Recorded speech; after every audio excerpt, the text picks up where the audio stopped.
ನೋಡ್ತೀವಿ ನಾವು ವಿಜಯ ರಂಗರಾಜ್ ಅವರು ವಿಷ್ಣು ಸರ್ ಬಗ್ಗೆ ಮಾತಾಡಿದ್ದು ಬಹಳ ಕೇವಲವಾಗಿ ಮಾತಾಡಿರೋದು. ಇದಕ್ಕೆ ನಾನು ಈ ವಿಡಿಯೋ ಮಾತಾಡೋಣ ಅನ್ನಿಸ್ತು.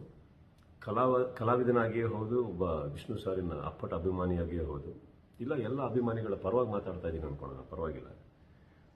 ವಿಜಯ ರಂಗರಾಜ್ ಅವರೇ, ಒಬ್ಬ ವ್ಯಕ್ತಿ ಬಗ್ಗೆ ನೀವು ಏನು ಮಾತಾಡಬೇಕೋ ನಿಮಗೆ ಬಿಟ್ಟಿರೋದು. ಬಟ್ ಆ ವ್ಯಕ್ತಿ ಬದುಕಿರ್ಬೇಕಾದ್ರೆ ಮಾತಾಡೋದ್ರಲ್ಲಿ ಒಂಚೂರು ಗಂಡಸ್ಥಾನ ಇರುತ್ತೆ ಅನ್ನೋ ನಂಬಿಕೆ ನಂದು.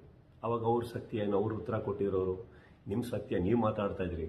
ಆದರೆ ಇವತ್ತು ಆ ವ್ಯಕ್ತಿ ಇಲ್ಲಿಲ್ಲ ನಮ್ಮ ಮಧ್ಯದಲ್ಲಿ ಅಂದಾಗ, ಎಷ್ಟೋ ಕೋಟಿ ಕೋಟಿ ಜನಗಳಿಗೆ ಆರಾಧ್ಯ ದೈವ ಆಗಿರೋ ವಿಷ್ಣು ಸರ್ ಬಗ್ಗೆ ನೀವು ಈ ಥರ ಹೇಳಿಕೆ ಅವ್ರು ಇಲ್ಲದೇ ಇರುವಾಗ ಕೊಡೋದು ಬಹಳ ದೊಡ್ಡ ತಪ್ಪು.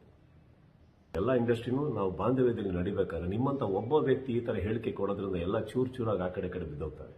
ಕನ್ನಡ ಚಿತ್ರರಂಗದಿಂದ ಇನ್ನೊಂದು ಹೇಳಬೇಕು ಅಂತಂದರೆ, ನಾವು ಬೇರೆ ಇಂಡಸ್ಟ್ರಿ ಅಂತ ಅನ್ಕೊಂಡೇ ಇಲ್ಲ. ಎಲ್ಲ ಹಿರಿಯರಿಗೂ ನಾವು ಗೌರವ ಕೊಡೋ ಟೈಮಲ್ಲಿ, ನಿಮ್ಮ ಇಂಡಸ್ಟ್ರಿಯಲ್ಲೂ ನಾವು ಎಲ್ಲರಿಗೂ ಗೌರವ ಕೊಟ್ಟು ಪ್ರೀತಿ ಕೊಡೋ ಟೈಮಲ್ಲಿ ನೀವು ನಮ್ಮ ಒಬ್ಬರ ಹಿರಿಯ ಕಲಾವಿದರಿಗೆ ಈ ಥರ ಅವಮಾನವಾಗಿ ಮಾತಾಡೋದು, ನನ್ನ ಪ್ರಕಾರ ನಿಮ್ಮ ಇಂಡಸ್ಟ್ರಿಯಲ್ಲೇ ಯಾರು ಇದನ್ನು ಒಪ್ಪಲ್ಲ. ಅವನ ಮಾತಲ್ಲಿ ನೀವು ಇನ್ನೊಂದು ಹೇಳಿದ್ರಿ, ಅವ್ರನ್ನ ಹಂಗೆ ಇಟ್ಕೊಂಡಿದ್ವಿ, ಹಂಗೆ ಅಂದ್ಬಿಟ್ವಿ, ಇದು ಬೆಂಗಳೂರಲ್ಲ, ಅದು ಇದು ಅಂತ ಏನೋ ವಾರನ್ ಕೊಟ್ವಿ ಅಂತೆಲ್ಲ ಹೇಳ್ತಾ ಇದ್ರಿ. ಆ ಲೆವೆಲಿಗೆ ಹೋಗ್ಬೇಡಿ ಸರ್. ಅವ್ರು ಇವತ್ತು ಇಲ್ದಲೇ ಇರ್ಬೋದು, ಎಲ್ಲರೂ ಇದ್ದೀವಿ ನಾವು. ಆ ಲೆವೆಲಿಗೆ ಹೋಗೋದು ಬೇಡ.